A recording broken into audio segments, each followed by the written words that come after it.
अस्सलाम वालेकुम नाज़रीन। ड्रामा सीरियल इश्क के जुनून के आने वाले एपिसोड में आप देखेंगे कि ईमन को बार बार इस बात का पछतावा हो रहा है कि वो राहिम को अपना मुजरम समझती रही। वो कभी हकीकत को पहचान ही नहीं सकी, इसलिए अब वो बड़ी बेताबी के साथ राहिम के होश में आने का इंतजार कर रही है, क्योंकि उसे लगता है कि उसने राहिम के साथ बहुत ज्यादा ज्यादती की और राहिम को वो सब सुनना और बर्दाश्त करना पड़ा जो उसने कभी की। तो दूसरी तरफ आप देखेंगे कि शहरोज दुश्मनी की आग में इस हद तक अंधा हो चुका है कि वो राहिम की तारीफ भी नहीं सुन सकता। राहिम का बाप जब उसकी तारीफ करता है तो ये बात शहरोज को बिल्कुल भी अच्छी नहीं लगती, इसलिए वो रूम में जाकर अपना दरवाजा बंद कर लेता है। आफिया बेगम जो बार बार दरवाजे को नॉक करती है और उसे कहती है वो दरवाजा खोले, लेकिन शहरोज उसकी एक नहीं सुनता और फिर अचानक से गोली की आवाज आ जाती है। आफिया बेगम को तो यही लगता है कि शहरोज ने अपने आप को शूट कर लिया, लेकिन शहरोज ने गोली तो चलाई लेकिन अपने ऊपर नहीं, और दिल में ठान लिया कि वो अपनी नहीं बल्कि राहिम की जान लेगा, क्योंकि राहिम ने ही उसे विलन बनाया है। राहिम जब से उसकी जिंदगी में आया है उसने उसे यतीम कर दिया है।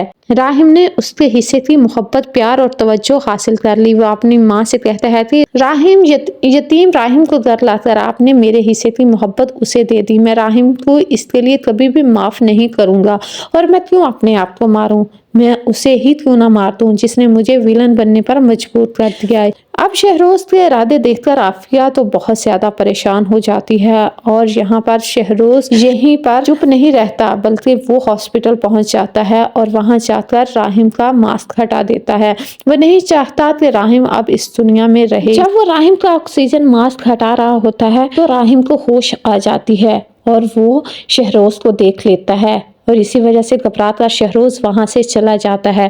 घर आकर वो अपनी माँ को भी यही बताता है कि जब वो राहिम का ऑक्सीजन मास्क हटा रहा था तो राहिम भाई ने उसे देख लिया है। ये बात सुनकर आफिया अब बहुत ज्यादा परेशान हो जाती है। अभी ईमन की तलवार शहरोज के सर से हटी नहीं थी कि अब शहरोज ने एक और कारनामा सर अंजाम दे दिया है।